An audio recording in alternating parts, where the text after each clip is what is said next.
aula virtual. Mi nombre es Jacqueline Sarria, soy su profesora de biología. Vamos a ver nuestro cuarto capítulo de este ciclo.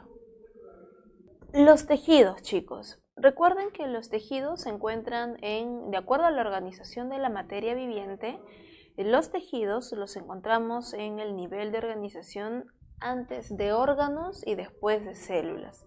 Recuerden que los tejidos son un conjunto de células eucariontes, ¿verdad?, organizadas con un mismo objetivo para cumplir ciertas funciones y entre todas siempre se comunican. Vamos a ver primero la histología vegetal. Vamos a ver tejidos vegetales. Los tejidos vegetales, chicos, se clasifican en solamente dos tipos. Primero, meristemos o tejidos de crecimiento y los tejidos adultos como tal, nada más. ¿Recuerdan la característica del crecimiento en plantas? Las plantas les había mencionado que ellas crecen toda su vida. Recordemos, chicos, que en la semana número 1, al ver las características de los seres vivos, una de las características de estos es el crecimiento. Habíamos mencionado cómo es el crecimiento en los animales y en el caso del crecimiento de las plantas les había mencionado que las plantas tienen la particularidad que ellas crecen toda su vida. Siempre están creciendo, sea en longitud o en grosor, pero siempre ellas se encuentran en crecimiento. Esta capacidad de crecimiento constante lo tienen gracias al tejido meristemático, que es una especie de tejido, digamos entre comillas, como una especie de tejido embrional. Tiene características que están poco diferenciadas y constantemente generan nuevos tejidos para, obviamente, el crecimiento, ¿sí?, a diferencia de los tejidos adultos. Entonces tengamos eso en cuenta. Las plantas tienen dos tipos de tejidos, los meristemos para el crecimiento constante y los tejidos adultos. Ahora vamos a ver cada uno de estos subtipos. El meristemo primario o meristemo apical se encuentra en los ápices, en las puntas de las raíces y es para el crecimiento longitudinal.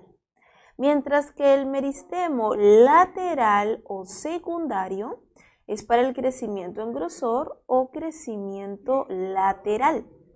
Mientras que los tejidos adultos, ellos son protectores, conductores, tejidos de soporte o sostén y los parénquimas, nada más.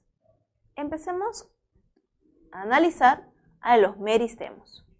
De los tejidos meristemáticos, en su separata les mencionan que estos dan lugar a células indiferenciadas. Están conformadas por células pequeñas que están en constante división por mitosis. Se encuentran en zonas de crecimiento. Hay dos tipos de meristemos, el apical o primario para el crecimiento longitudinal y el lateral o secundario, ¿no?, para el crecimiento en grosor. Del meristemo secundario o meristemo lateral es muy importante mencionarles a la felodermis. Este es un tejido que se halla en la corteza de las plantas leñosas. ¿A qué nos referimos con plantas leñosas? Arbustos grandes, árboles, ¿no?, de aquellos que se saca la leña, en otras palabras, aquellos que tienen maderable, parte de madera, y principalmente que tienen también corteza. Está integrando la peridermis y está formado a partir del meristemo, ¿sí?, del meristemo secundario. Y a esto se le denomina el famoso felógeno. Miren, por aquí está el felógeno, el felodermo, siempre es la parte del desarrollo para generar más células. A eso se le llama el felógeno. En la separata, chicos, ustedes tienen estas imágenes también con respecto a los meristemos. Vemos aquí el meristemo apical o meristemo primario, ubicado en el ápice de la plantita, ¿no? Aquí también en la yemita axilar, y en la parte interna vamos a encontrar al meristemo secundario para el crecimiento en grosor del tallo. Al costadito observamos al meristemo, al tejido meristemático, pero con las células en división. Miren estas células de aquí. A ver, las células se ubican, miren, este es el núcleo, evidentemente, ¿no? Son los nucleolos y esta es la membrana de la célula. Aquí al costado tenemos otra célula con su núcleo y solo un nucleolo. Pero esta célula que se encuentra aquí, chicos, es una célula que está en división, miren, es un poco más ancha, un poquito más ancha y tiene los cromosomas separándose. Se encuentra en una especie de anafase, ¿no? está casi en anafase prácticamente. Los cromosomas se están separando, es una célula en división. Si ustedes observan una célula en división en una constante mitosis, células de núcleos grandes, las paredes muy delgadas, indiferenciadas, encontramos aquí tejido meristemático. Ahora, con respecto a los tejidos adultos. Los tejidos adultos recuerden que pueden ser 4 tipos nada más, o protectores, conductores, de soporte o los parénquimos o fundamentales. En el caso de los protectores, encontramos a la epidermis y la peridermis. La epidermis y la peridermis se caracterizan por lo siguiente. Chicos, cuando la planta está creciendo, cuando está desarrollando, por ejemplo, un árbol, la epidermis llega a ser peridermis. Esto ocurre lo mismo que en el caso de la piel como ejemplo. En el caso de la piel humana, por decirlo, nosotros recordamos cómo es la piel de un bebé. Si nosotros tocamos, por ejemplo, el piecito de un bebé, el pie de un bebé es muy suave. Eso sería análogo a la epidermis. Cuando recién se forma una hoja o una ramita verde, una ramita joven, un tallo joven. Pero conforme el pie del bebé va creciendo, empieza a caminar, empieza a tener contacto con el piso, empieza a apoyar, a soportar todo su peso, la piel de la planta del pie tiende a engrosarse, ¿verdad? Si tiene roce ya con los zapatos y demás, la piel se va engrosando. Se va haciendo un tejido protector mucho más resistente. Eso sería la peridermis. Ahora, en el caso de la planta, la epidermis es el tejido que encontramos recubriendo hojas, recubriendo tallos verdes y raíces jóvenes también en formación. Eso es epidermis, una membrana muy delgada, transparente. ¿Y por qué vemos a la hoja verde? Porque estamos viendo el parénquima clorofiliano que está por dentro. La epidermis es translúcida, muy delgada. Ahí tiene los estomas, tiene pelos y demás, dependiendo qué especie de planta sea. En cambio, la peridermis ya es la parte de la corteza, una parte más robusta, más ruda, más resistente al ambiente, más protectora. Y eso lo encontramos obviamente en tallos adultos, en raíces adultas. Las raíces también generan peridermis, ¿no? Las más grandes, las principales. Y ya quedan los pelos radicales, los pelos absorbentes, solo con epidermis. Si toda la demás estructura de una planta desarrolla peridermis. Tengamos eso en cuenta, por favor, ¿sí? Epidermis desarrolla aperidermis. Vamos a verlo en la separata. Del sistema dérmico nos mencionan que la epidermis y la peridermis cubren los órganos de las plantas. Recuerden que las plantas tienen órganos externos, ¿no? Hojas, tallos, frutos, flores, raíces son los órganos externos de una planta. La epidermis está formada por células aplanadas de paredes delgadas, cubiertas por cutina. La cutina, chicos, es una capa cerosa que le da impermeabilidad a la planta. ¿Recuerdan en la semana número 1 que habíamos visto los diferentes tipos de lípidos tipo cera? La cutina es la cera que recubre hojas que la vuelve impermeable. En la epidermis se encuentran los estomas, formados por las células oclusivas que regulan la transpiración y permiten el intercambio gaseoso entre el aire y la planta. Si ustedes hacen memoria, recordarán que en una hojita nosotros ubicamos los estomas, ¿no? Ahí están las células oclusivas y a través del estoma se realiza el intercambio gaseoso. Sale el oxígeno, recuerden que el oxígeno es el desecho de la planta y el CO2 del ambiente ingresa. Pero también a través del estoma sale agua en forma de vapor a través de la transpiración. Muy bien, continuemos. Nos mencionan que la epidermis de la raíz presenta los pelos radicales, que sumados proveen un área extensa de absorción. Se pueden encontrar también pelos, papilas, ¿no? Entre otros. La peridermis reemplaza a la epidermis en plantas leñosas y semileñosas cuando estas van desarrollando. Señores, entonces, la epidermis lo encontramos aquí, en hojas, en tallos verdes, y lo vamos a encontrar también en los pelos radicales o pelos absorbentes de las raíces. Si ustedes alguna vez han observado una raíz, tiene gran cantidad de pelos. Esos pelos están formados por epidermis y pueden tener muchos más, cada vez más delgaditos. Esta parte puede estar con peridermis, porque es la parte de la raíz principal. Parecería casi una rama o un tallo, pero los pelos radicales siempre poseen epidermis para la absorción rápida y eficiente del agua, sales, nutrientes. Mientras que no, la peridermis reemplaza a la epidermis, nos mencionan ello, en las plantas que tienen corteza, los árboles, los arbustos. Esas son las plantas leñosas y semileñosas.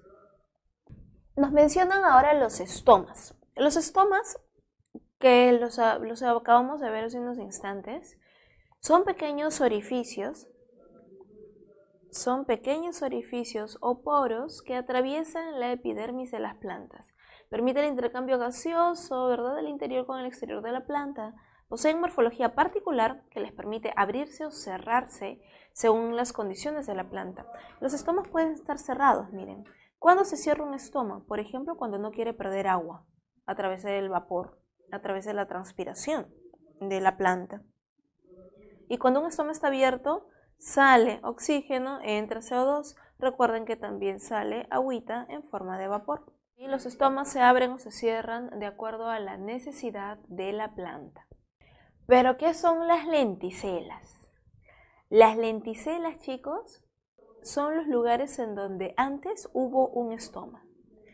Te mencionan en la separata que son pequeñas estructuras circulares o alargadas que se forman en la corteza o superficie de troncos, tallos y ramas, en muchas especies de árboles y demás plantas. Su función es realizar el intercambio de gases, ¿no?, igual que un estoma, en tallos y raíces con peridermis, o sea, cuando la rama ahora es adulto, en sustitución de los estomas. Chicos, ¿cómo se forma esto? Imaginemos que aquí tenemos un tallito joven, un tallo verde. Pero este tallo no va a ser verdecito, joven y flexible toda su vida. Este tallito va a ir creciendo y se va a ir haciendo adulto.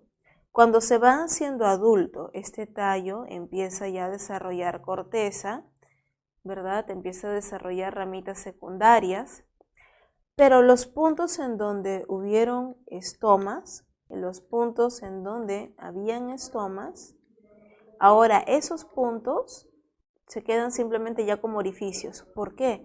Porque las células oclusivas del estoma, como todo se vuelve corteza, ¿no?, en etapa adulta, estas células mueren, pero queda el orificio.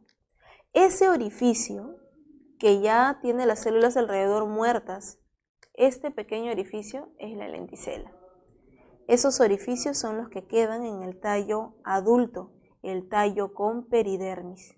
Recuerden, como les había mencionado, la epidermis se encuentra en tallos verdes y hojas, no solamente recubriendo la hoja. Tallos verdes, epidermis, en tallos verdes y hoja. Y en la epidermis obviamente hay estomas. Entonces, en el tallo adulto, nosotros encontramos lenticelas, que son los lugares en donde antes hubo un estoma, tal como lo podemos visualizar por aquí, ¿no? La lenticela, y por aquí es donde se realiza el intercambio gaseoso. Ahora, vamos a ver aquí, visualizamos dos tipos de tejido. El tejido parenquimatoso, los parénquimas, o también llamados fundamentales, y los tejidos de soporte o sostén. En el caso de los tejidos de soporte o sostén, encontramos a colénquima y esclerénquima, y estos son el grupo de los parénquimas o fundamentales, ¿no?, que aquí nos dan las generalidades, porque cada uno de ellos es diferente. En el sistema fundamental nos indican que los encontramos en tallos, raíces, frutos y también como tejidos de relleno. Son células poliédricas con vacuolas desarrolladas que pueden elaborar el alimento y almacenar diferentes tipos de sustancias. Los parénquimas Tienen células con paredes celulares delgadas y vacuolas bastante grandes. ¿Por qué? Porque principalmente la función del parénquima es el almacén. ¿Almacén de qué? Almacén no solamente de nutrientes, almacén de aire, almacén de agua, almacén de cloroplastos para tener mayor cantidad de clorofila para la fotosíntesis. Los parénquimas los podemos encontrar en hojas, tallos, frutos o raíces, ¿no? Y la mayor parte lo va a cumplir para la fotosíntesis, que es el parénquima clorofiliano, que lo veremos por aquí. Los parénquimas, como les había mencionado, ellos son de 4 tipos. El parénquima clorofiliano, que se encuentra en el mesófilo de hojas. ¿Dónde está el mesófilo de la hoja? Si tenemos una hojita y le hacemos un corte transversal, vemos a la hoja de esta manera. El mesófilo es la parte media. En el mesófilo de hojas y en los tallos jóvenes, en donde también se hace fotosíntesis. La estructura es, tenemos células con paredes celulares delgadas con abundantes cloroplastos. La función, evidentemente, es la fotosíntesis. En el parénquima de reserva lo encontramos en raíces o en tallos, bulbos, rizomas, en semillas o el mesocarpo de los frutos. La estructura se basa en sustancias de reserva que se almacenan en vacuolas, plastidios o en paredes celulares. Y la función obviamente es el almacenamiento de sustancias nutritivas, por eso se llama parénquima de reserva. El parénquima acuífero lo vamos a encontrar en hojas, tallos de plantas suculentas. ¿Quiénes son ellas? Son las plantitas que van a almacenar gran cantidad de agua. Las suculentas también reciben, por si acaso, vamos a apuntarlo por aquí, el nombre de xerófitas, o también llamadas cactáceas, el grupo de los cactus. Suculentas, xerófitas o cactáceas. Tiene células grandes con paredes delgadas y obviamente vacuolas muy grandes, ¿no? Porque almacenan gran cantidad de agua. Recordemos que el parénquima acuífero se encuentra en plantas del desierto porque son ellas las que necesitan almacenar agua. Tengan cuidado a la hora de las preguntas porque el parénquima acuífero no está en plantas acuáticas. Una planta que vive en el agua no necesita almacenar agua. Más bien, una planta que vive en el agua, ¿qué necesita? Aire para flotar. El parénquima aerífero lo encontramos en hojas, tallos, raíces de plantas flotantes. La estructura es casi como una pequeña telaraña. Tiene estructuras vacías, vacías a nuestra vista, ¿no? En realidad están llenas de aire. Y la función obviamente es la flotación, mantener a flote a la planta. ¿Por qué la planta quiere estar en la superficie? ¿Por qué quiere flotar? Para evidentemente poder realizar el proceso de la fotosíntesis. Y por último, chicos, o penúltimo, vamos a ver los tejidos de soporte o sostén, colénquima y esclerénquima. En el colénquima encontramos células con paredes celulares engrosadas de celulosa. ¿Sí? Están engrosadas con celulosa, lo encontramos en hojas y tallos. Dan soporte a las plantas, pero el colénquima se caracteriza por ser flexible. El colénquima lo encontramos en tallos jóvenes. En cambio, el esclerénquima son células con paredes celulares lignificadas extremadamente rígidas y gruesas. Lo encontramos en tallos y raíces, brindan sostén y resistencia, porque ellas son rígidas. Lo encontramos obviamente en los tallos adultos. Si tú alguna vez tienes una rama verdosa, una ramita verde, una ramita joven, y tú la quieres partir a la mitad, no vas a poder, porque ella es muy flexible, la tendrías que cortar con una tijera. Son sumamente flexibles. En cambio, si nosotros tenemos ya un tallo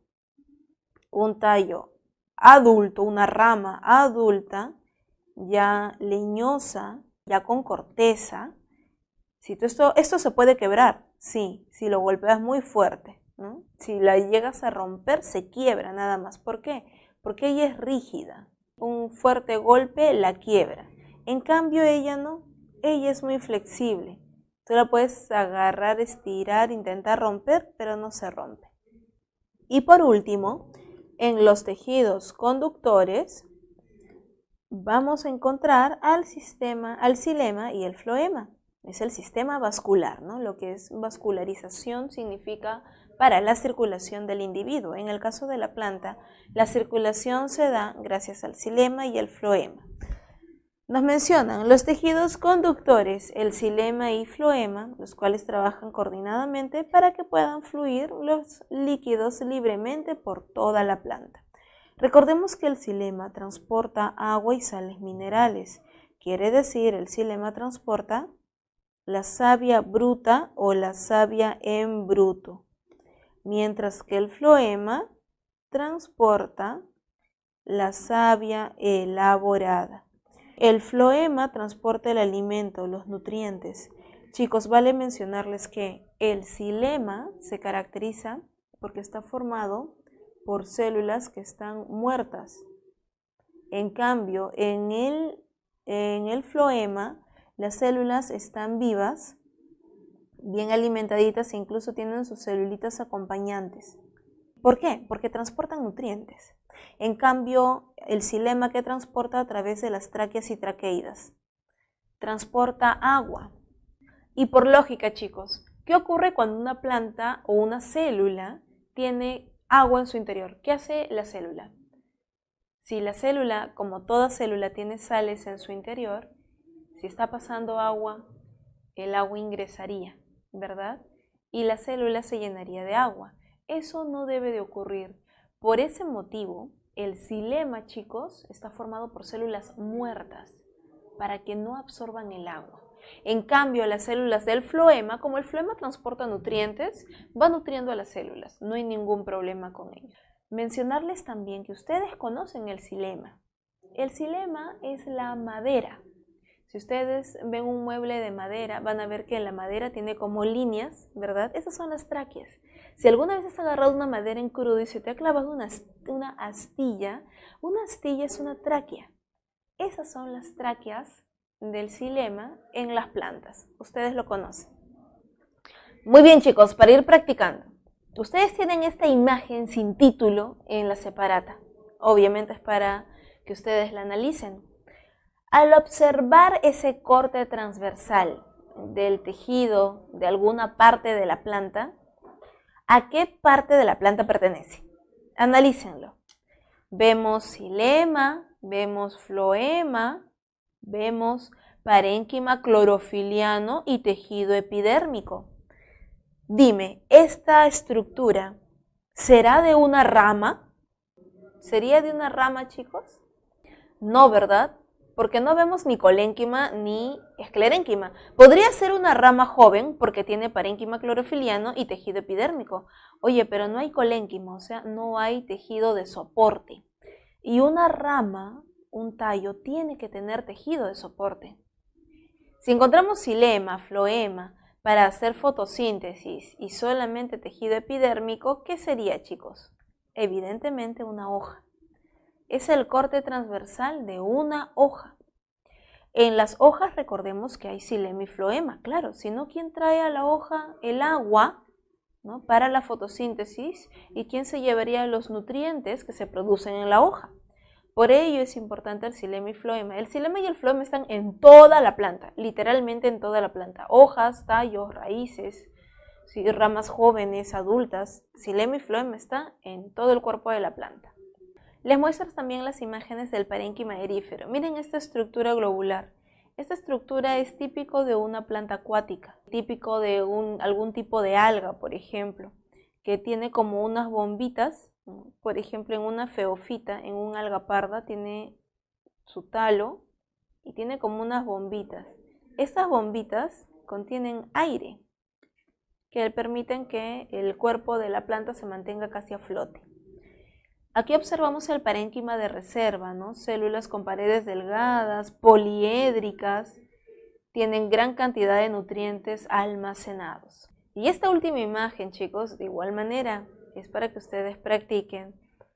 ¿A qué parte de la planta le pertenece este corte transversal? Encontramos epidermis, colénquima, miren toda la cantidad de colénquima, o sea que esto es muy flexible. Encontramos parénquima clorofiliano, todavía miren bastante, eso quiere decir que es verde. Encontramos un poco de esclerénquima, miren, recién se está formando el esclerénquima desde adentro. Y encontramos parénquima fundamental. ¿A qué parte de la planta le pertenece, chicos? No vemos xilema y floema, tal vez esté más hacia adentro. Es definitivamente una rama, ¿verdad? Es una rama, pero ¿es una rama joven o adulta? Definitivamente, chicos, joven, porque hay mucho colénquima, quiere decir que es flexible, tiene epidermis, no tiene peridermis, o sea, no tiene corteza. Si solo tiene epidermis, tiene colénquima y tiene parénquima clorofiliano, esta rama se va a ver de color verde, una rama joven. Muy bien, chicos, ahora pasamos a los tejidos animales. En los tejidos animales nosotros vamos a encontrar solamente 4 tipos de tejido animal. El tejido epitelial, el conectivo conjuntivo, el muscular y el nervioso, nada más. Si se preguntan dónde está el óseo, el adiposo, el cartilaginoso, están dentro del conjuntivo, pues este tiene una gran variedad de células. Los vamos a ver más adelante. Pero de manera general, chicos, recuerden que los tejidos animales son solo 4, nada más. Les mencionan que el tejido es una agrupación de células dispuestas en una organización específica, pero un tejido no solo incluye células, sino también una matriz extracelular, que le da propiedades específicas a cada tejido. Vamos a ver cuáles son estas propiedades.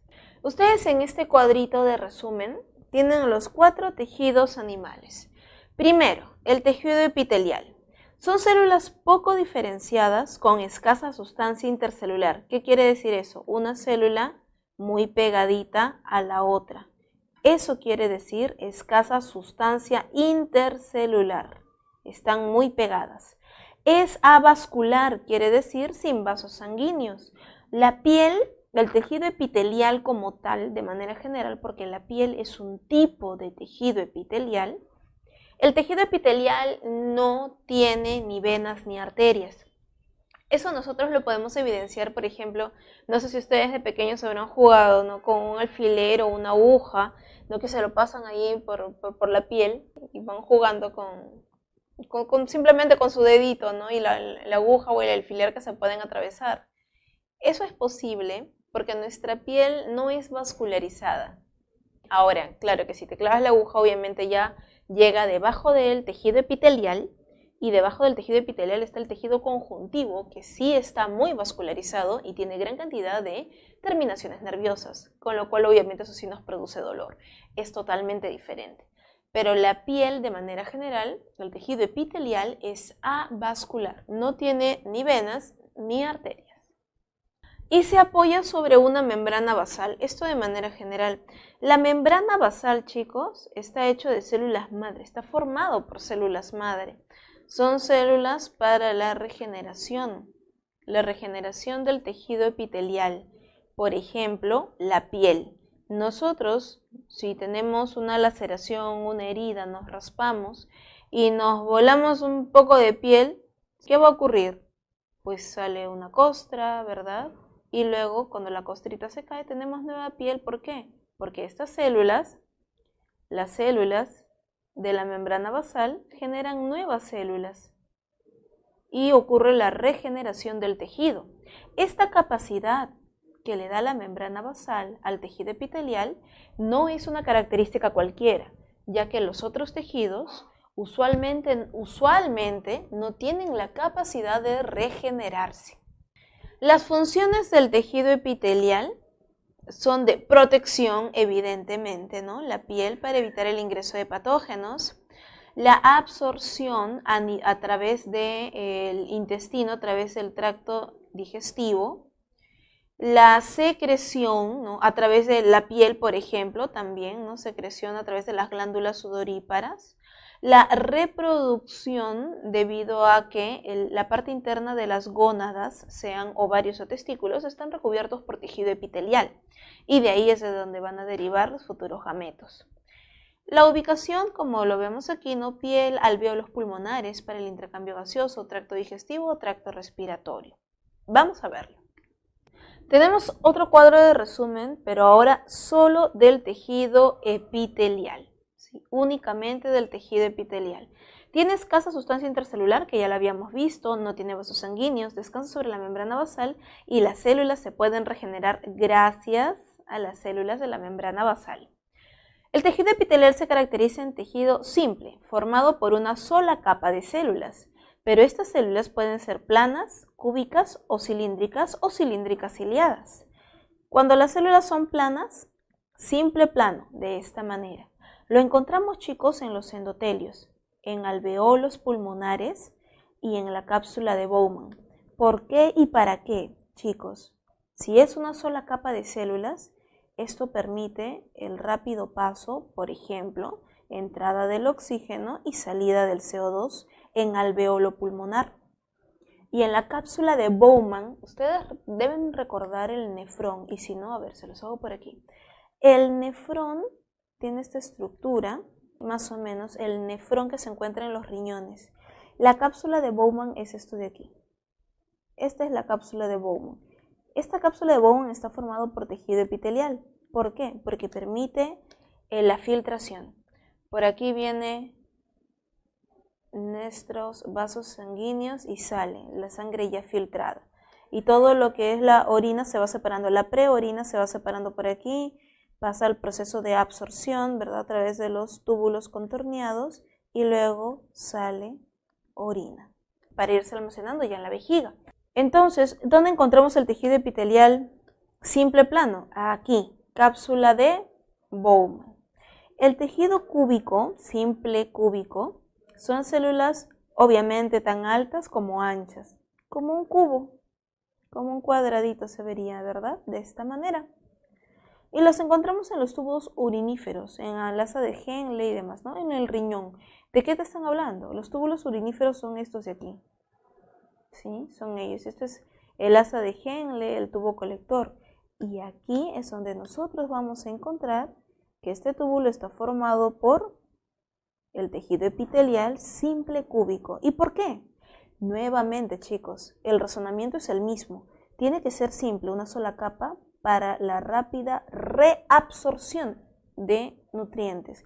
En los túbulos contorneados se reabsorbe el agua, se reabsorben nutrientes, se reabsorben sales, se reabsorbe todo lo que nuestro cuerpo pueda necesitar, cosa que la orina ya es literalmente desecho. Y por último, en el caso del cilíndrico, el cilíndrico obviamente tiene esta forma, células más o menos hexagonales y se encuentran en el tracto digestivo. Pero recuerden que también pueden ser ciliados y estos cilios se encuentran, por ejemplo, en trompa de falopio para ayudar al avance del óvulo. El tejido epitelial simple, cilíndrico ciliado, estos cilios ayudan con el avance del óvulo para que vaya bajando a través de la trompa de falopio hasta llegar a la matriz, ¿no? Al útero. El tejido epitelial también puede ser pseudoestratificado.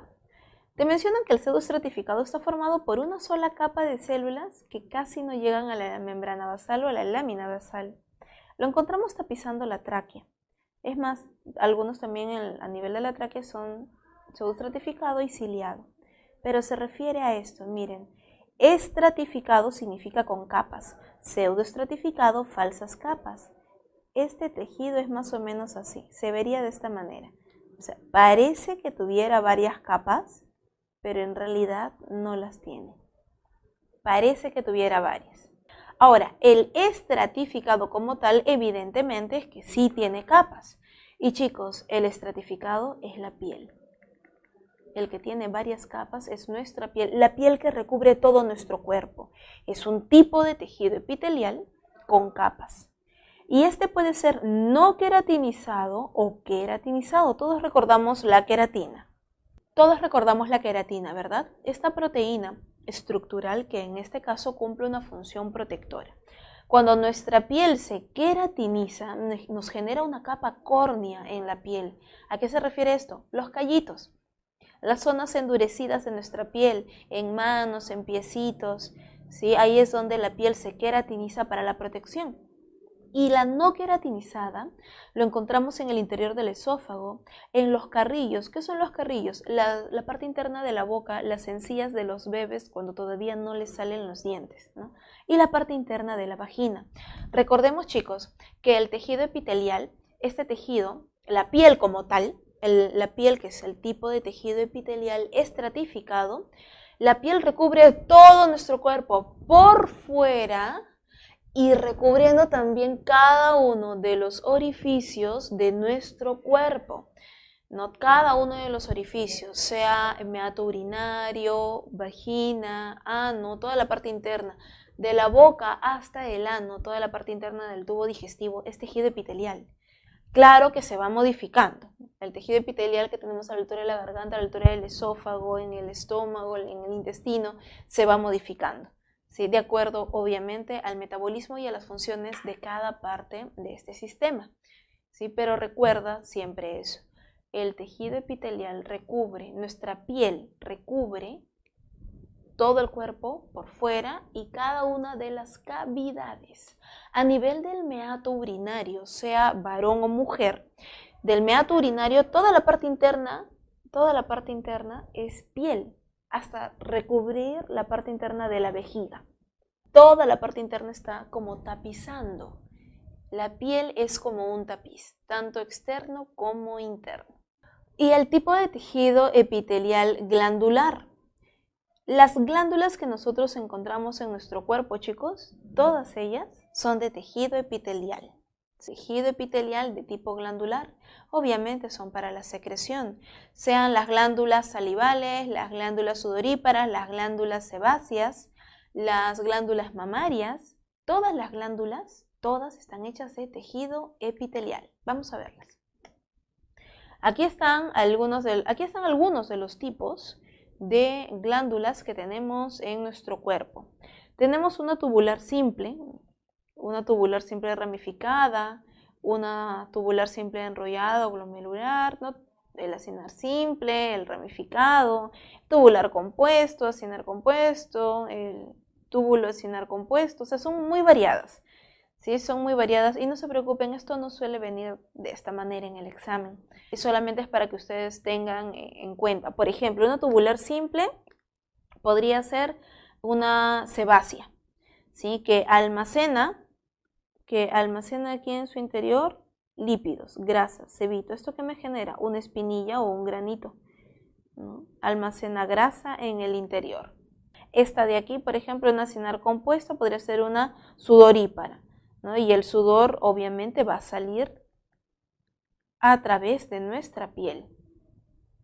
Las glándulas sudoríparas se ubican en mayor cantidad, ¿no? En la espalda, en la frente, en el rostro, en la parte del pecho. Hay zonas de preferencia donde hay más glándulas. Y por último, chicos, porque aquí nos falta un tipo de tejido epitelial. Nos falta uno más, y es el tejido epitelial llamado polimorfo o también llamado de transición. ¿Qué tejido epitelial es este? Es un tejido epitelial que si lo vemos en reposo, las células son así. Tiene capitas de esta manera. Pero cuando el órgano se estira, vamos a ver a las células en esta forma, totalmente estiradas. Puede cambiar su morfología. Por eso se le llama polimorfo de transición. ¿Dónde tenemos este tipo de tejido? Obviamente, en la vejiga.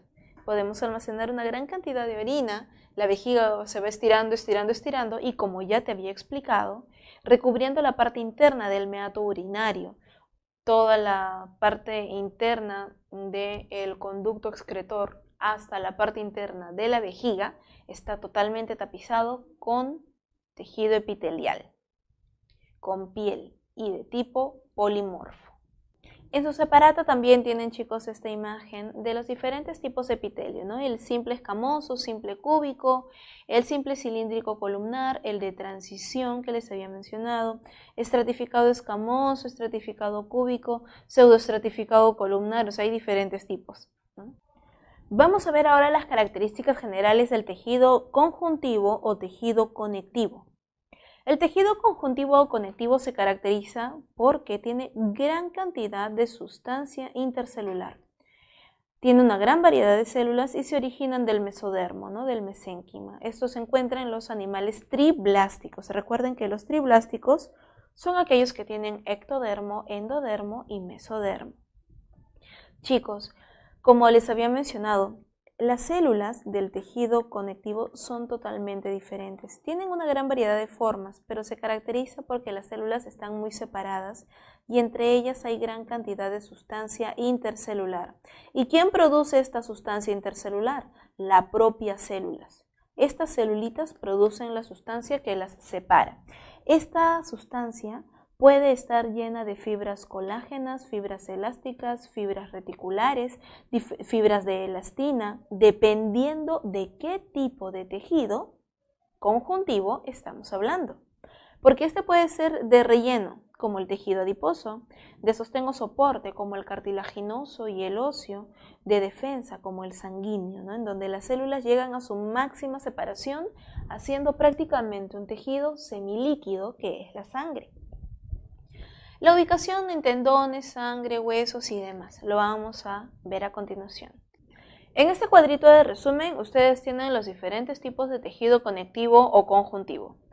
Y son de tres tipos: el embrional, el propiamente dicho, que este sirve de relleno de todos los espacios que tenemos en nuestro cuerpo, y el especializado. El tejido conectivo conjuntivo se clasifica en tres tipos: embrional, propiamente dicho, de relleno, y el especializado. El embrional obviamente lo vamos a encontrar en el embrión, ¿verdad? En las primeras semanas de vida, y encontramos el mesénquima y el tejido mucoso. El mesénquima y el tejido mucoso. Y es que recuerden que en las primeras semanas de vida, el embrión es prácticamente como una gelatinita. El mesenquimatoso, el tejido embrional del mesénquima o mesenquimatoso, lo vamos a encontrar solamente en la etapa embrionaria. Está constituido por células que se encuentran en una sustancia amorfa, como tipo un gel, como una gelatina mal cuajada. Tiene fibras reticulares de una manera distribuidas de una manera irregular. Son células embebidas en fibras reticulares. Recordemos que las fibras reticulares son de colágeno. Sí, son de colágeno delgado. Son fibras reticulares. Mientras que el tejido conectivo mucoso también es amorfo, pero está en una matriz más gelatinosa. A esto se le llama la jalea o gelatina de Wharton. Vamos a apuntarlo por acá. La jalea o gelatina de Wharton. Esto con respecto al embrional. El tejido conectivo propiamente dicho puede ser el tejido conectivo laxo, también llamado areolar. El tejido conectivo denso, elástico, reticular.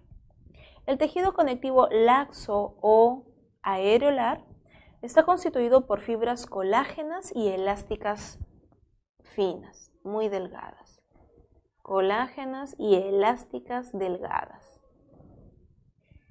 Tiene gran cantidad de células y están separadas obviamente por la sustancia intercelular que contiene estas fibras. Lo encontramos, por ejemplo, en la dermis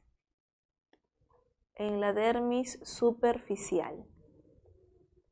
Mientras que el tejido conectivo denso tiene gran cantidad de fibras colágenas, principalmente fibras colágenas, porque estas sí son gruesas El conectivo laxo tiene fibras colágenas, que son gruesas, y elásticas delgadas. En cambio, el denso, su nombre lo dice, ¿no? Fibras colágenas mucho más gruesas. Y hay dos tipos, ¿no? El regular y el irregular. Por ejemplo, en tendones, el regular lo encontramos en nuestros tendones y el irregular en la dermis profunda. En la dermis profunda. Mientras que el tejido conectivo elástico lo vamos a encontrar en las grandes arterias. Lo encontramos en grandes arterias y evidentemente, chicos, tiene gran cantidad de fibras elásticas, ¿no?, que le dan las características correspondientes.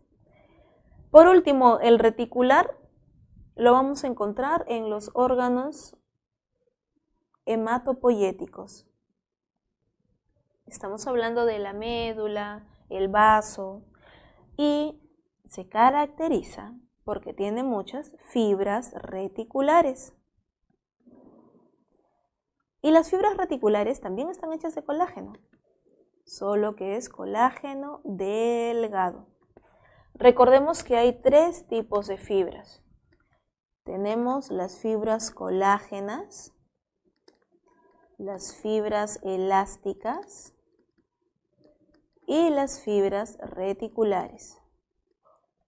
Las fibras colágenas obviamente están hechas de colágeno, pero colágeno grueso. Las fibras elásticas están hechas de elastina, que les brinda mucha flexibilidad. Mientras que las reticulares también están hechas de colágeno, pero colágeno muy delgado, muy delgado. A diferencia de las fibras colágenas, que son mucho más gruesas, que brindan rigidez. Muy bien, chicos, entonces vamos viendo los dos primeros tipos de tejido conectivo, el embrional y el propiamente dicho. Ahora vamos a pasar al tejido conectivo especializado. En el tejido conectivo especializado vamos a encontrar los 4 tipos de tejidos, que son el adiposo, cartilaginoso, óseo y sanguíneo, para rellenar, para soportar y de defensa. El tejido conectivo adiposo sirve también como parte de sostén a nivel de la piel porque se encuentra debajo de nuestra piel y también como un almacenamiento de energía. Recuerden que los lípidos son nuestra segunda fuente energética, ¿no? La primera son los carbohidratos.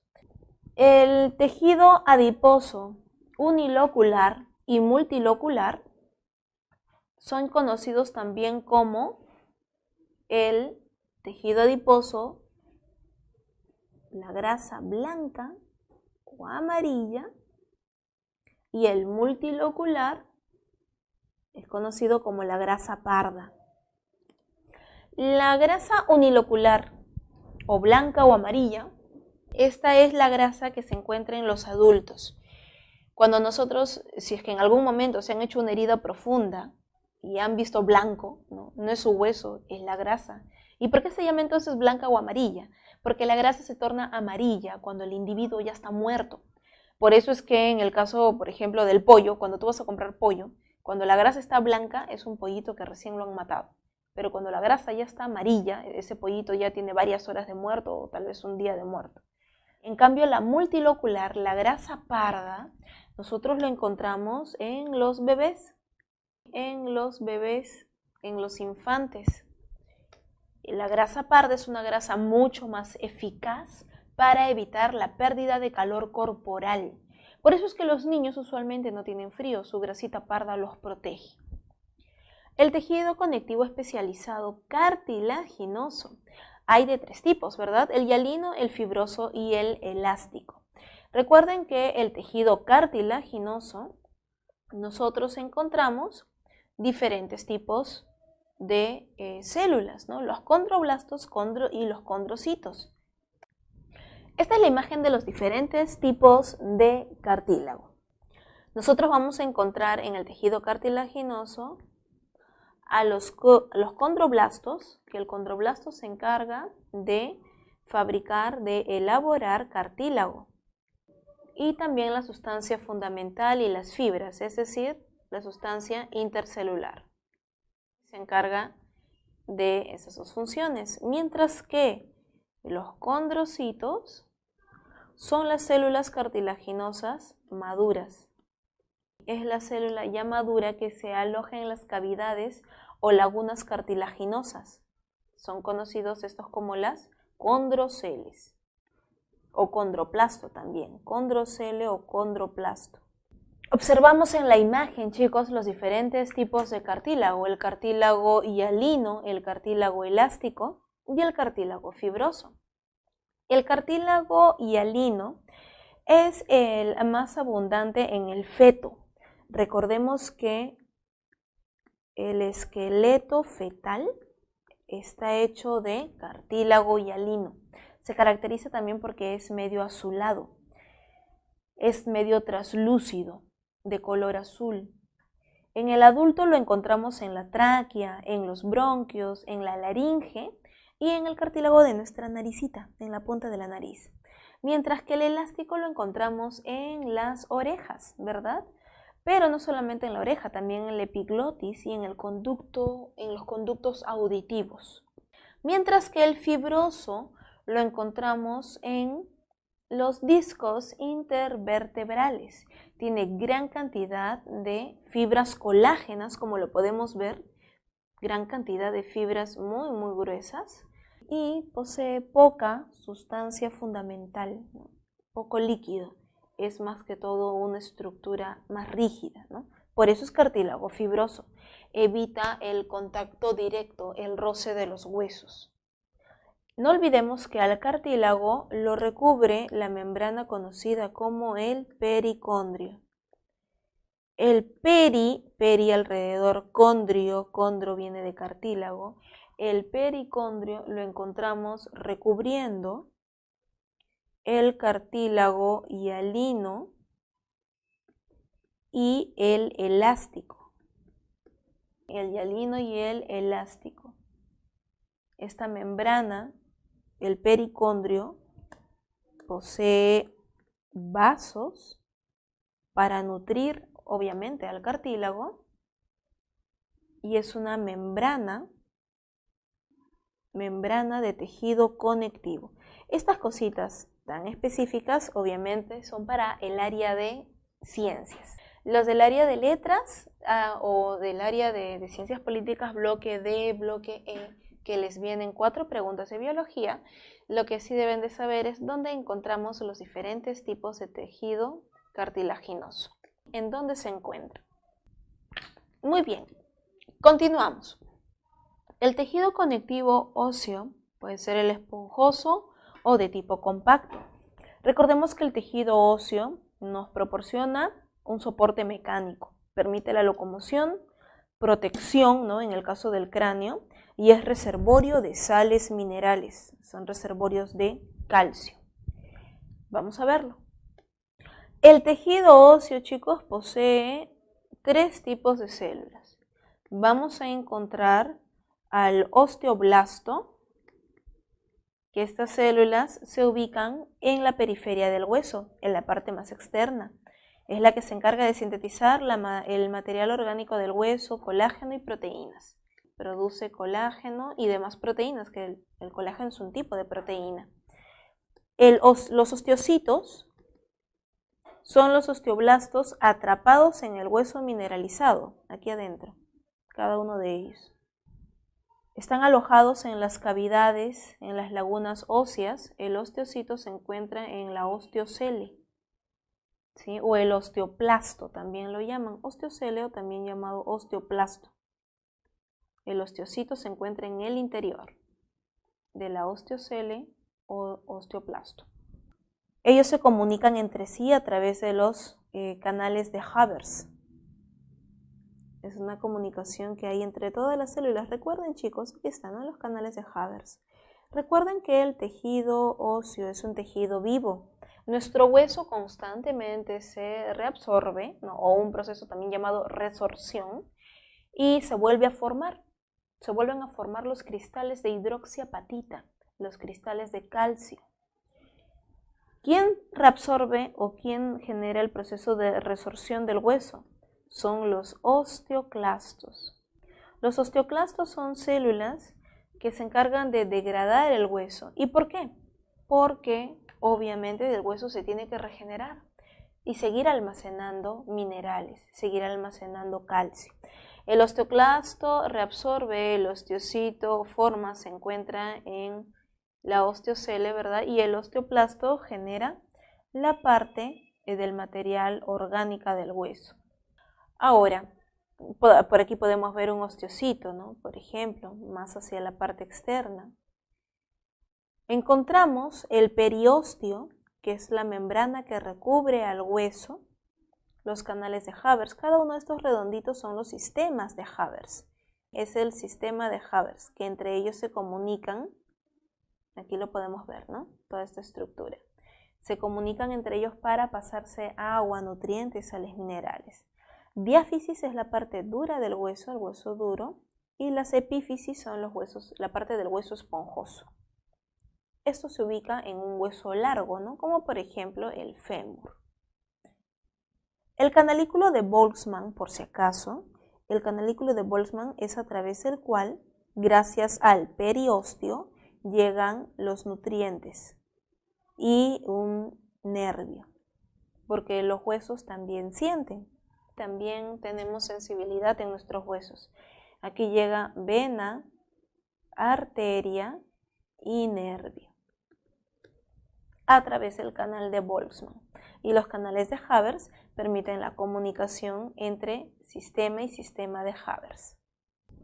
El tejido especializado, el tejido conectivo especializado sanguíneo, vamos a encontrar aquí que tenemos eritrocitos, conocidos también como glóbulos rojos o hematíes, los leucocitos o glóbulos blancos y los trombocitos.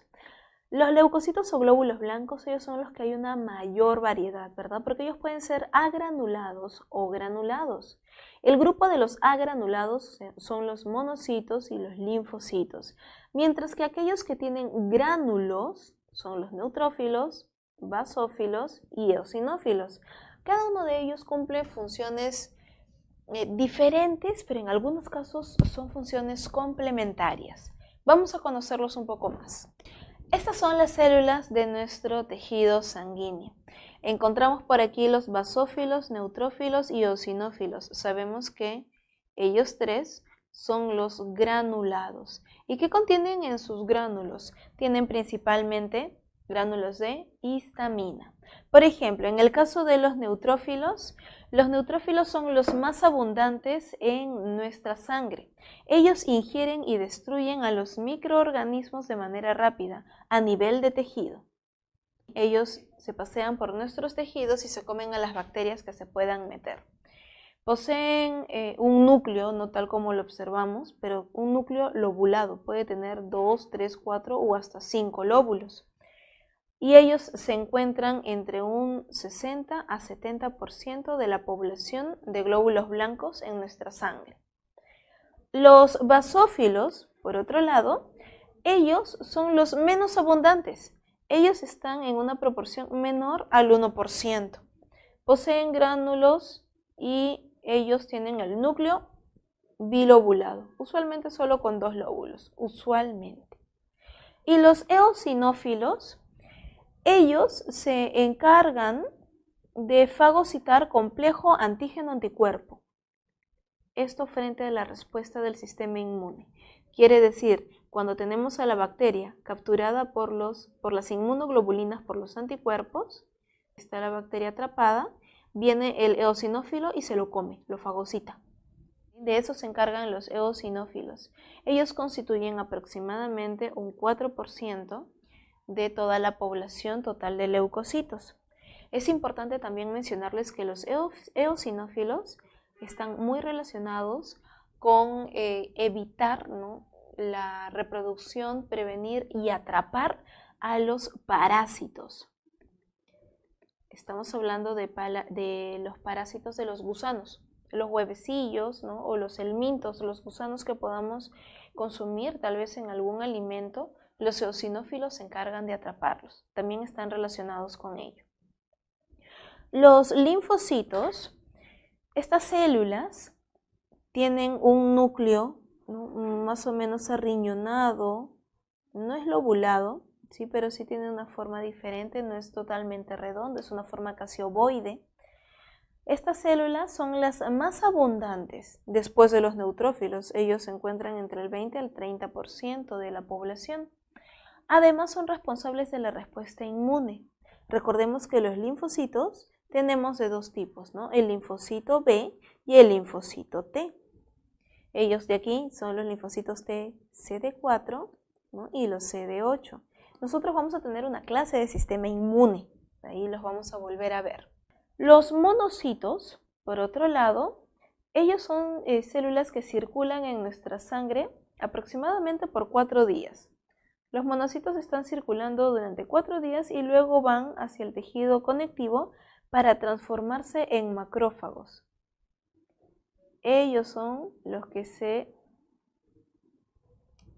transforman en macrófagos.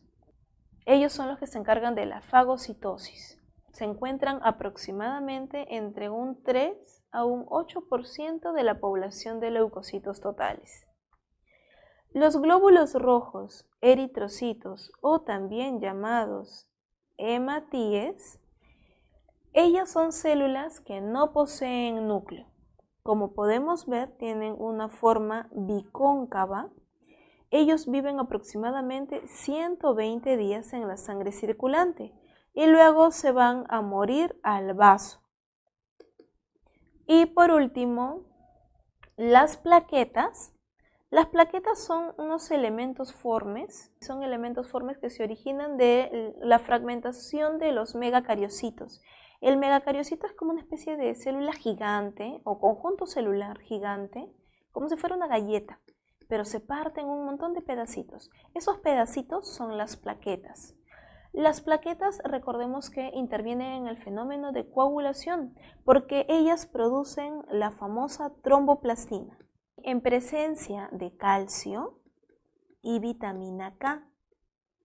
Sí, vitamina K, no lo vayan a confundir con potasio, vitamina K. Esta transforma, ¿no?, la protrombina en trombina y luego eso transforma el fibrinógeno a fibrina y esto es lo que forma las redes o mallas para el proceso de coagulación. Y la tromboplastina, recuerden que actúa sobre la protrombina para transformarla en trombina. Y la trombina a su vez actúa sobre el fibrinógeno para que éste se convierta en fibrina. Y la fibrina se caracteriza por ser insoluble. La fibrina es la que forma una malla, una especie de enmallado, y esto es el trombo, o también llamado coágulo, el cual obviamente atrapa a todas las células de la sangre, principalmente glóbulos rojos, ¿no? Y ahí es donde se forma el coágulo. Las plaquetas cumplen la función para la coagulación sanguínea. En el tejido muscular, chicos, nuestro tercer tipo de tejido, en el tejido muscular encontramos células, pero las cuales reciben el nombre de fibra muscular, por su función, por su estructura, ¿verdad? Porque tiene proteínas contráctiles. ¿Cuáles son esas proteínas contráctiles? ¿Se acuerdan? Actina y miosina, ¿verdad? La función principal del tejido muscular, evidentemente, es el movimiento del cuerpo, pero también brinda soporte, ¿no? La ubicación es sobre el esqueleto, en el tubo digestivo, en el corazón. Encontramos músculo en muchas otras partes de nuestro cuerpo. Vamos a verlo.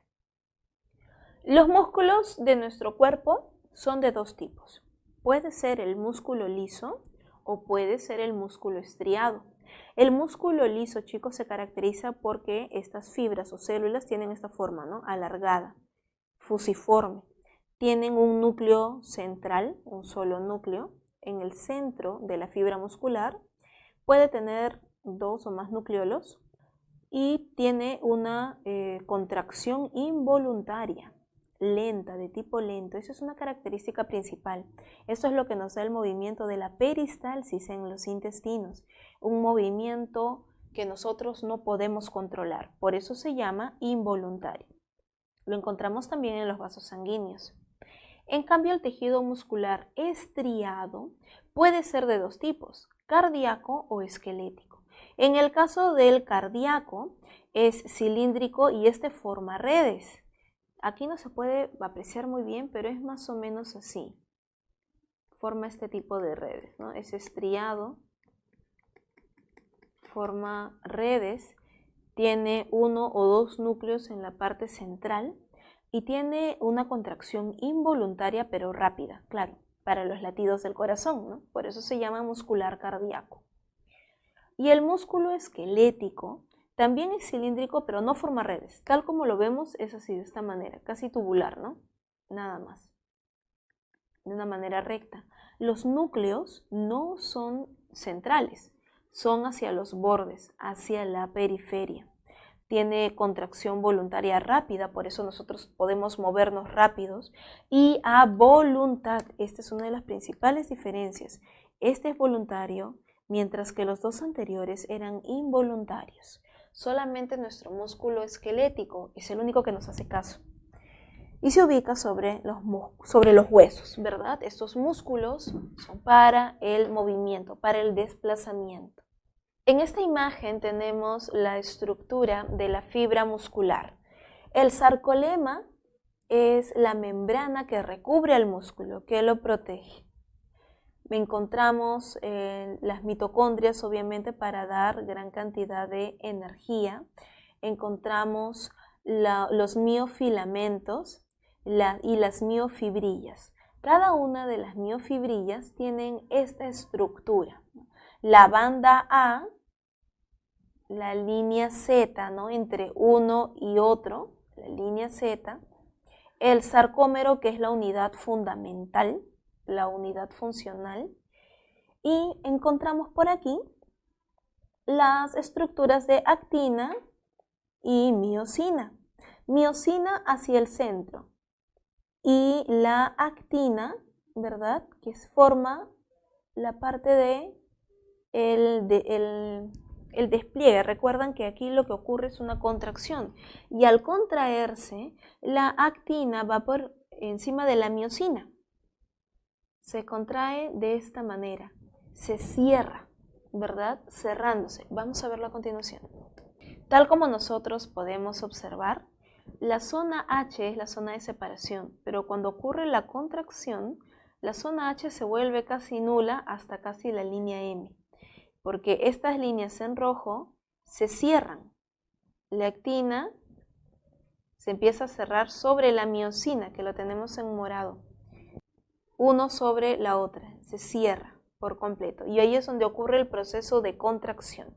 Recordemos que en la contracción están relacionados el calcio, están relacionados también diferentes iones, está relacionado el ATP para el gasto de la energía.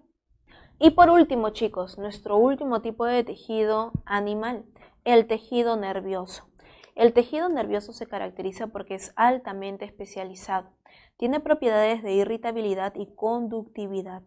Tiene dos tipos de células, ¿no? Las neuronas y las neuroglias. Recuerden que la neurona es la principal y las neuroglias están para ayudar a la neurona en lo que ella necesite. De las funciones son transmitir impulsos nerviosos, conduce respuestas y obviamente se encuentra en el sistema nervioso. Recordemos, chicos, que el tejido nervioso deriva del ectodermo, ¿no? Deriva del ectodermo y una pequeña parte del mesodermo en realidad. Principalmente del ectodermo y del mesodermo de las microglias. Las células del tejido nervioso, recordemos que son altamente especializados, ¿no? Entre ellos las neuronas. La neurona puede variar su tamaño entre 4 a 140 micras aproximadamente, dependiendo de cuál se trate, ¿no? Vemos diferentes tipos de neuronas. Las neuronas bipolares, que usualmente son interneuronas o llamadas también neuronas de conexión. Esto es para llevar los impulsos nerviosos, ¿no? La unipolar, que suelen ser sensitivas, y las multipolares, ¿no? Que son usualmente las motoras. Ellas tienen neurofibrillas, tienen mitocondrias, los gránulos de Nissl, ¿no? En el interior, no los están señalando por aquí, pero estos son los gránulos de Nissl, tienen aparato de Golgi. Los gránulos de Nissl, por si acaso, son solamente de retículo endoplasmático rugoso, muy distribuido en toda la célula. ¿Qué más encontramos a ver respecto a ellas? Las vainas de mielina. Recuerden que la mielina es un tipo de cerebrócido, es una esfingomielina, son esfingolípidos, son lípidos de tipo complejos. Entre vaina de mielina y vaina de mielina hay un pequeño espacio conocido como el nodo o nódulo de Ranvier en donde ocurre la polarización, ¿no? el salto nervioso. Eso lo vamos a ver todavía en sistema nervioso, en la semana número 10 aproximadamente. En esta imagen, chicos, nuevamente les señalan las partes de la neurona, ¿no? El soma o cuerpo, la parte del axón, las vainas de mielina o capa de mielina. Recuerden que las vainas de mielina son formadas por las células de Schwann, pero en el sistema nervioso periférico, porque la vaina de mielina es formada por el oligodendrocito en el sistema nervioso central. Célula de Schwann en el sistema nervioso periférico y oligodendrocito en el central. ¿Quiénes son el sistema nervioso central? Sistema nervioso central es el encéfalo y la médula, o sea, todo lo que está protegido por hueso en nuestro cuerpo. Si tú te das cuenta, solamente el cráneo, ¿no? y la columna vertebral protegen al encéfalo, que es el cerebro y todos sus amiguitos, cerebro, cerebelo, bulbo, protuberancia, todo. Encéfalo y médula están recubiertos por hueso. Eso es el sistema nervioso central. El periférico son todos los nervios que salen del cerebro y de la médula. Las neuroglias, por otro lado, encontramos al oligodendrocito, como les había mencionado, que forma las vainas de mielina. Encontramos a los astrocitos, que tienen la función de sostén o soporte. Encontramos también los encargados de la nutrición, que son los oligodendrocitos para la vaina de mielina. Las microglias, que tienen el papel de defensa, también son llamadas microgliales, por si acaso. Microglias o microgliales. Ellos defienden a la neurona. Recuerden que a nivel del cerebro no tenemos sistema inmune como tal. Son las microglias las que protegen a nuestro cerebro. No muy eficientes, ¿no? Porque definitivamente a veces se meten parásitos a nivel cerebral, como en los cisticercos. Encontramos ahí la famosa triquina, ¿no? Que se mete a nivel cerebral. Las microglias frente a ello no tienen defensa. Y nos mencionan por aquí las células de Schwann también, ¿verdad? Para la formación de la vaina de mielina en el sistema nervioso periférico, oligodendrocito, sistema nervioso central. Pero aquí nos faltan unas más, que son las células ependimarias. Las células ependimarias recubren el epéndimo. ¿Y dónde está el epéndimo? El epéndimo es un conducto, sí, por aquí tenemos el encéfalo, por aquí está la médula. El epéndimo es un conducto que va por el centro de la médula. Si nosotros hacemos un corte transversal de la médula, recuerden que la médula tiene forma de H. Tenemos la materia blanca, la materia gris hacia el interior, y aquí en el centro hay un orificio. Ese es el epéndimo. Es un conducto que va a lo largo de toda la médula por donde circula el líquido cefalorraquídeo. Las células ependimarias se encargan de tapizar todo el interior, estarían aquí, ¿no? Se encargan de tapizar todo el interior del epéndimo. Y por último, chicos, aquí en su separata les mencionan, ¿no? Las microglias les indican que son pequeñas, tienen prolongaciones largas, tienen capacidad fagocitaria, ¿no? Por eso cuidan al sistema nervioso central de enfermedades infecciosas. Los oligodendrocitos, ellos tienen menos prolongaciones, son más cortas sus prolongaciones, producen mielina para la vaina en los axones de las neuronas del sistema nervioso central, mientras que en el periférico son las células de Schwann, como ya les habíamos mencionado. Y los astrocitos, que tienen forma estrellada, tienen largas prolongaciones, mantienen el ambiente en el sistema nervioso central. Se comportan como amortiguadores en el entorno. Su citoplasma da soporte mecánico a las neuronas. Por eso los astrocitos cumplen la función de soporte. Muy bien, chicos, eso ha sido todo por la parte teórica. Vamos a pasar ahora a las preguntas. Recuerden que previamente ustedes esas preguntas las han debido de resolver. Así que vamos a comparar sus claves con las correctas, que esperemos sean coincidentes. En la pregunta número 1 nos dicen: el profesor del curso de botánica encargó a sus alumnos examinar láminas histológicas de plantas. En una de ellas observan células pequeñas con núcleos grandes, paredes delgadas, poco diferenciadas y en constante división. Este tejido corresponde a, obviamente chicos, es los meristemos, ¿verdad? Los sacamos porque son poco diferenciadas, tipo embrionarios, núcleos grandes, que indica que están en constante división. En la pregunta número 2 nos dice: luego de germinar una semilla, el futuro tallo debe empezar a engrosar para poder sostener las futuras hojas. ¿Qué tejido interviene en el engrosamiento del tallo? ¿Recuerdan para el engrosamiento o crecimiento lateral en una plantita? ¿Sí? Si ustedes recuerdan, el meristemo primario es aquel que se encuentra en las puntas, ¿verdad? En los brotes. Pero el meristemo secundario es aquel que se encuentra alrededor de los tallos, alrededor de las raíces, alrededor de las ramas, generando un engrosamiento en la planta. Por lo tanto, sería el meristemo secundario. En la pregunta número 3, ¿cuál es el tejido vegetal que se conoce como felógeno? El famoso felógeno es conocido como el cambium suberoso, ¿verdad? Recordemos que el cambio vascular, el cambium vascular como tal, porque hay diferentes tipos, ¿sí? Vamos a verlo primero. El cambium vascular, nosotros lo vamos a encontrar gracias a los tejidos conductores, ¿verdad? De los conductores secundarios, al xilema y floema. Recuerden que vascular viene justamente de vascularización, ¿no? Parte de la circulación. Y las plantas tienen su circulación gracias a xilema y floema. En cambio, el cambium suberoso, conocido también como el felógeno, se origina de la peridermis. El tejido protector es diferente. En la pregunta número 4, en la siguiente imagen, ¿a qué tejido vegetal corresponde y qué estructura se señala con la letra A? A ver, chicos, evidentemente estamos viendo estomas, ¿verdad? La clave sería la C, porque las estomas se encuentran en la epidermis.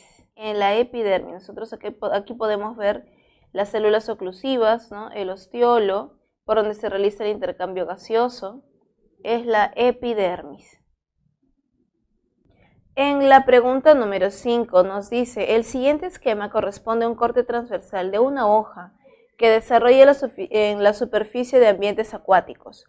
Según este enunciado, ¿qué función cumple el tejido vegetal que se señala con asteriscos? Si vemos, chicos, prácticamente orificios vacíos, ¿qué sería?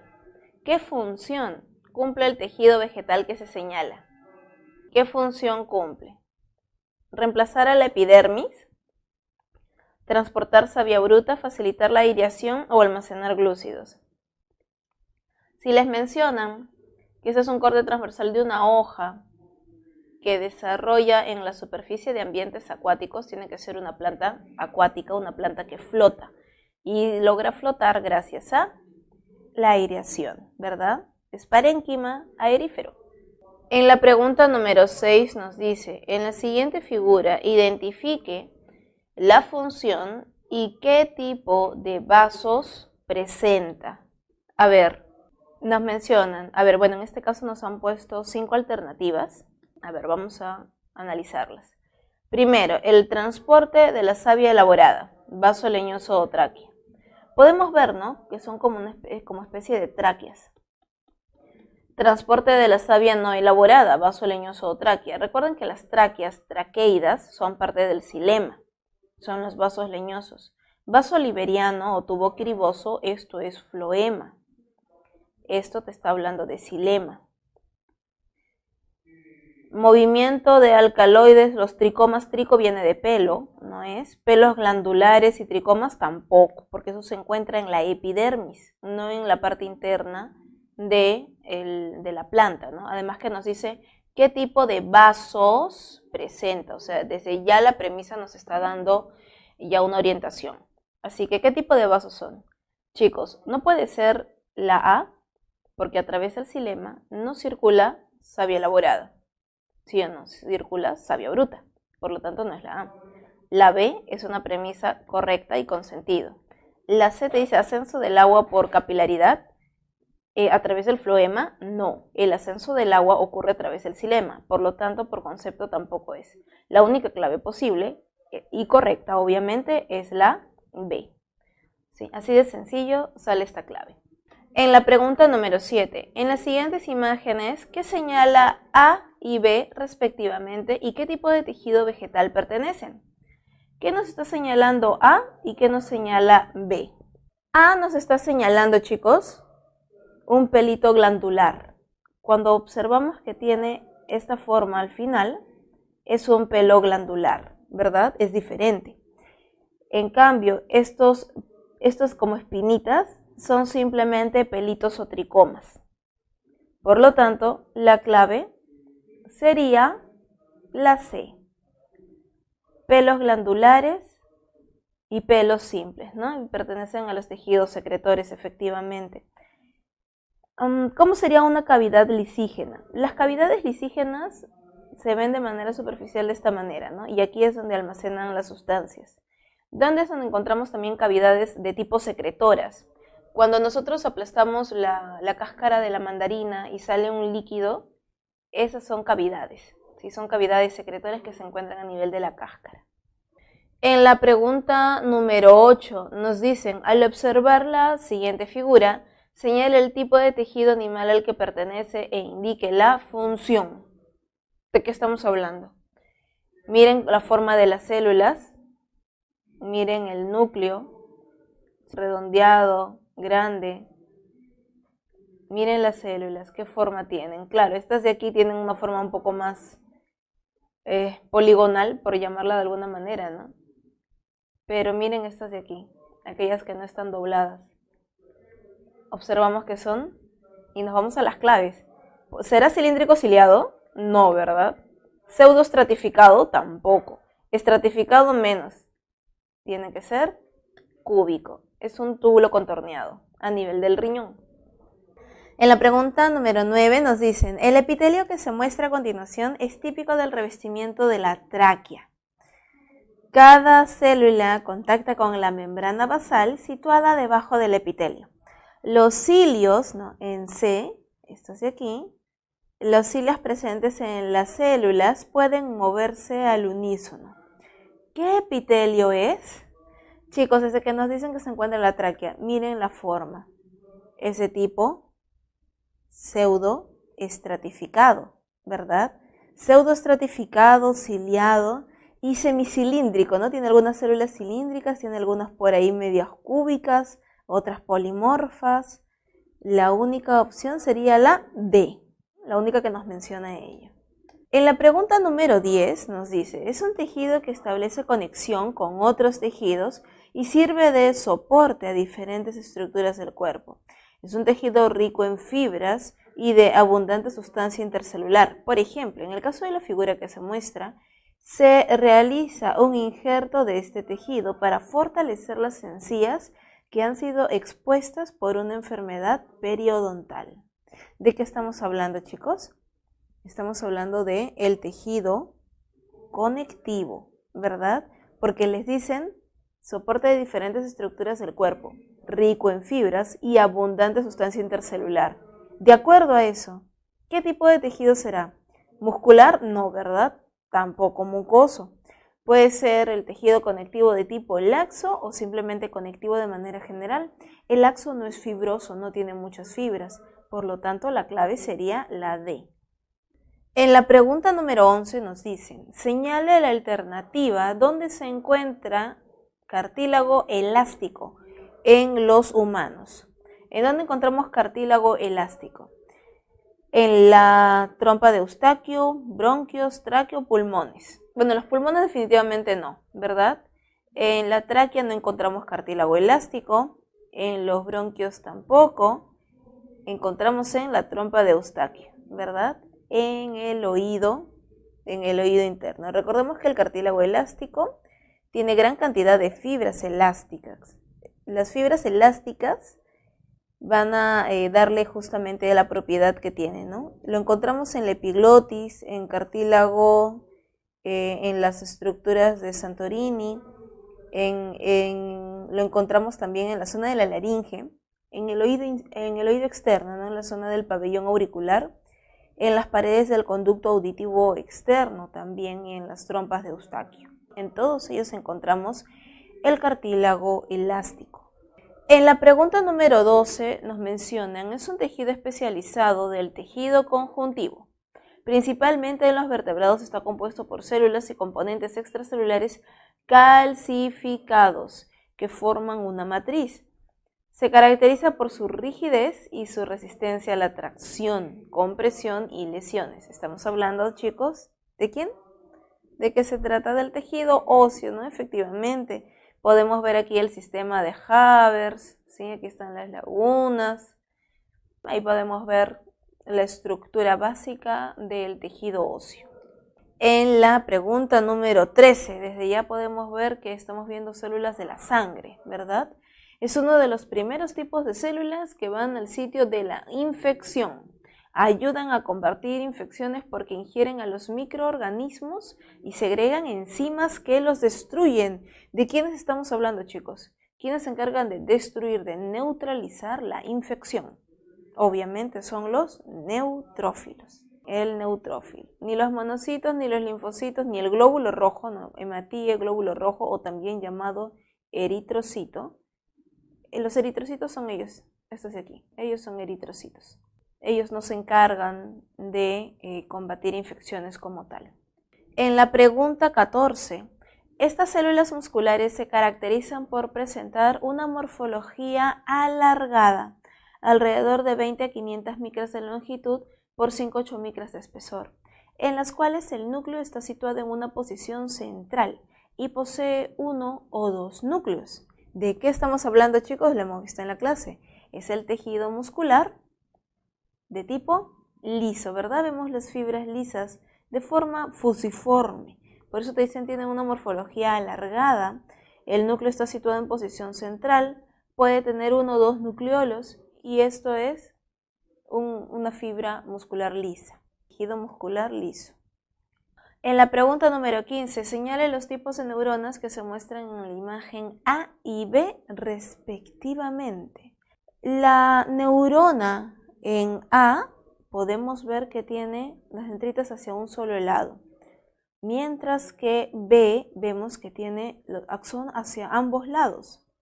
De acuerdo a las claves, bipolar, pseudonipolar, pseudonipolar, unipolar, pseudonipolar, bipolar, unipolar, bipolar. Todo se trata de la polaridad que tengan.